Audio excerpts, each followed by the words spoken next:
Bonjour, bienvenue dans cette vidéo. Aujourd'hui, on va voir comment on fait de la stabilisation sur du bois grâce à une chambre à vide et à de l'époxy thermoréactif. Donc là, c'est de l'Imprezin 90 que je vais utiliser du site Vacuum Chamber. C'est un site polonais, donc il faut souvent commander en grosse quantité pour minimiser les frais de port. Voilà. Après, je sais qu'il en existe d'autres qui sont forcément à des prix un peu moins attractifs, mais qui fonctionnent sûrement très très bien. Moi, je fais avec ça. Ça fait 2 fois que j'utilise, ça va être la deuxième fois aujourd'hui. Je vais vous montrer comment on fait pour de l'érable, du poirier et un bois que je ne sais pas vraiment la provenance, mais peut-être de l'olivier. Voilà, on est parti.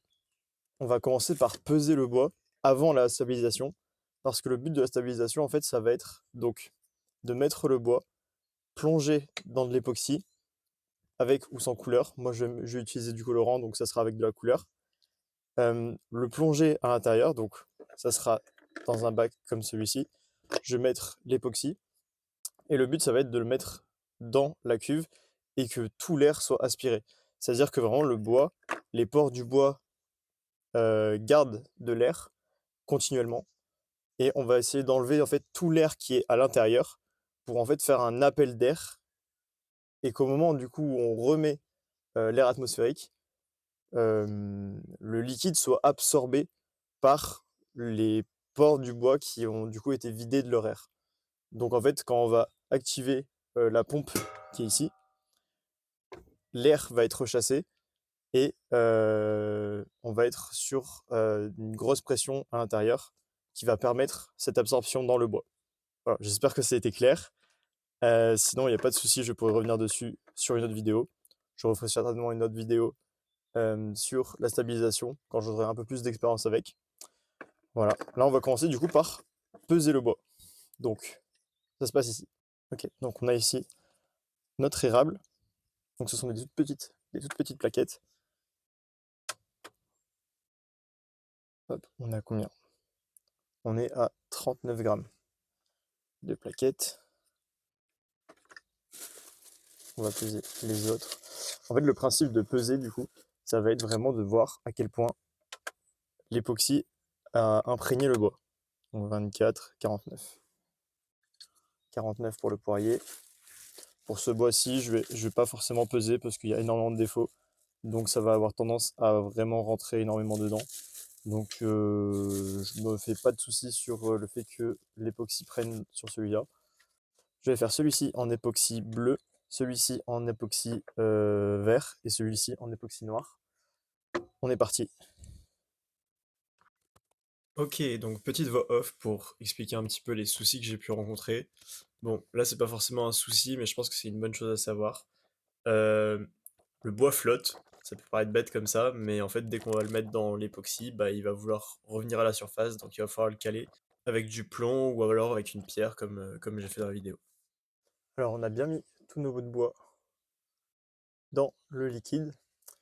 En mettant ça dedans, ça a un petit peu débordé, c'est pas grave, je récupérerai tout le liquide, tout l'excédent de liquide à la fin de toute façon. Et ça risque de déborder aussi quand je vais activer la pompe à cause des bulles. On s'en occupe tout de suite. Hop, je recule un petit peu.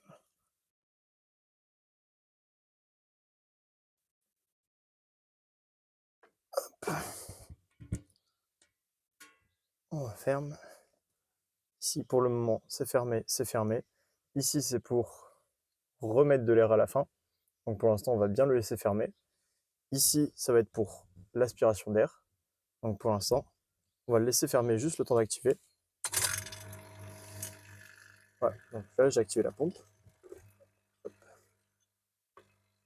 Je laisse le moteur un petit peu chauffer. Hop, j'essaie de faire en sorte que on voit à peu près l'intérieur. Avec la lumière, là, ça va pas être évident.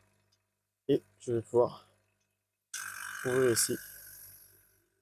J'en profite pour les intéresser. Ici, on est sur une cuve à vide de chez Vevor qui était vendue avec la pompe. Donc, je vous mettrai le lien en description si jamais ça peut vous intéresser, vous aussi. Je sais pas si on voit bien ici, là, les bulles. En fait, c'est de partout comme ça, actuellement. On va essayer de ne pas faire déborder. Je viens jouer avec la pompe pour essayer de ne pas faire déborder le tout. Ici, on voit que vraiment c'était à la limite de déborder à cause des bulles. Je vais essayer de voir si je peux vous filmer ça de plus proche.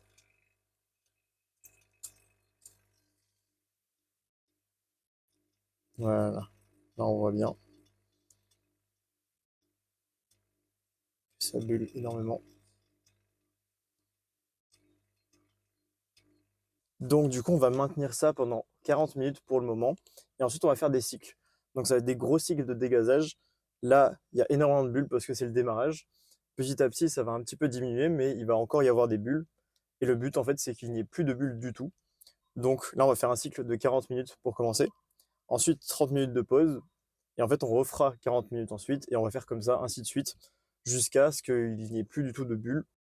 Je n'ai pas filmé, mais du coup, j'ai remis l'air atmosphérique. Donc, j'ai joué un petit peu avec la valve pour faire rentrer l'air de façon tranquille, on va dire, pas d'un coup sec. Ça fait à peu près 20 heures que les bouts de bois sont trempés dans l'eau. Donc, je vais pouvoir les enlever. Pour les cycles de repos, juste on ferme la valve et on arrête la pompe pour garder la même pression. On a bien le noir, le vert et le bleu. Maintenant, ça va être important de les emballer dans de l'aluminium avant de les mettre au four. Ok, donc on va venir déjà les emballer dans de l'aluminium pour éviter que ça fasse de la fumée dans le four et que ça dégage une odeur assez puissante qui est assez dérangeante et franchement, je pense, assez nocive au vu du produit. Donc maintenant qu'on a emballé, on va pouvoir récupérer l'époxy qui n'a pas été utilisé et on pourra l'utiliser une prochaine fois sur d'autres bouts de bois. Donc voilà, vraiment important de la garder parce que là, ça ferait vraiment des très très grosses pertes.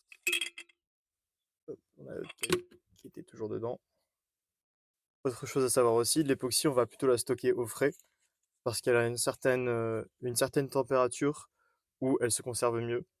Et il me semble que c'est en dessous de 9 degrés. Donc moi, je la stocke dans mon frigo. Et ça, on est parti pour mettre au four.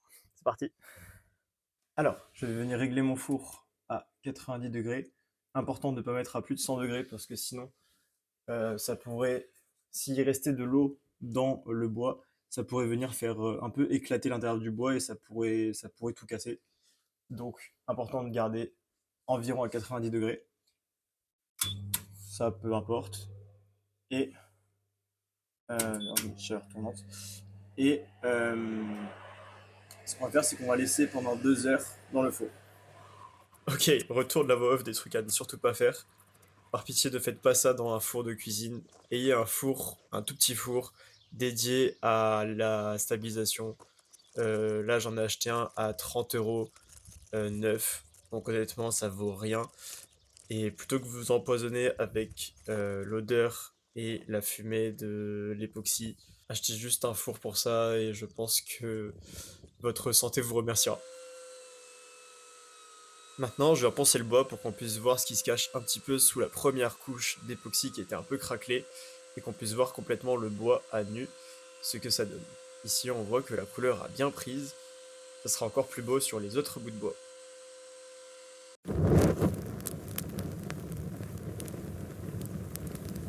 Alors du coup, on est de retour pour la peser. Donc, ce premier bois, on avait pesé à 39 grammes avec les deux plaquettes ensemble. Voilà, on est passé à 55 grammes. Et celle-ci, nous étions à 49 grammes. On est passé à 60. Donc on a pris 11 grammes. De toute façon, c'est assez visible. On voit qu'il y a un léger vert qui est venu se mettre.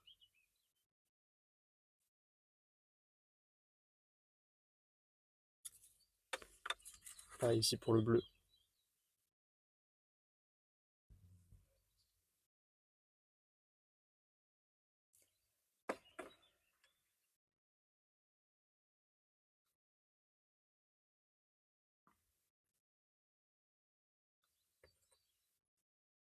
Ça, c'était pour le noir. Ça, c'était le vert. C'était le noir. Donc là, on est sur du grain qui est quand même encore assez gros. On est sur du 150. Mais on commence déjà à voir qu'il y a des très jolis motifs. Et je vais mettre juste un petit peu d'huile de lin et d'essence de térébenthine pour pouvoir protéger le bois. Mais pour l'instant, là, c'est surtout pour pouvoir un petit peu vous dévoiler le vrai visage de ce bois. Bien que pourtant on soit sur un grain qui soit relativement encore grossier, on est sur du grain 150. Il faut savoir qu'en général, quand je fais un couteau, je monte jusqu'au grain 2000, voire 2500 au niveau du manche. Donc ça va donner encore des couleurs encore différentes de ce moment-là, mais ça va seulement le révéler encore plus. J'en profite pour les personnes qui seraient pas forcément adeptes du concept de grain. Quand je parle de grain, je parle du grain indiqué sur les abrasifs. Donc en fait, ça va être une indication pour savoir la taille des rayures qu'on va faire. Donc plus le grain va être indiqué petit, donc 32, 40, plus les rayures vont être fortes, comparé à un grain à 2500 ou 3000, où pour le coup les rayures vont être quasiment invisibles et vont venir en fait peaufiner la fin du polissage pour révéler les derniers aspects. Le bleu, ça le rend vraiment très très brillant.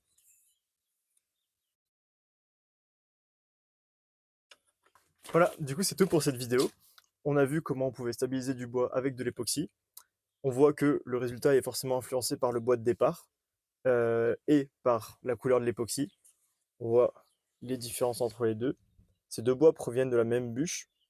Ici, on peut voir qu'avec le noir, c'est resté beaucoup plus naturel. Juste, les veines ont été plus foncées parce que c'est les veines qui vont absorber le plus de matière. On peut voir que celui-là a pris une petite teinte verte qui donne un côté très sympa quand même. Et forcément, un bois qui avait moins de veinage au départ est resté un peu plus neutre, un peu plus plein, on va dire, dans la définition des lignes. Voilà, on a vu un peu tous les paramètres qui pourraient jouer là-dessus. Je vous dis à la prochaine et n'hésitez pas à lâcher des questions en commentaire si jamais il y en a qui se posent après cette vidéo. À la prochaine.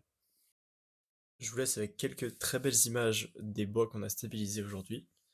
Et je vous dis à la prochaine. J'espère que la vidéo vous a plu. N'hésitez pas à lâcher un petit like et à vous abonner si ça vous a plu.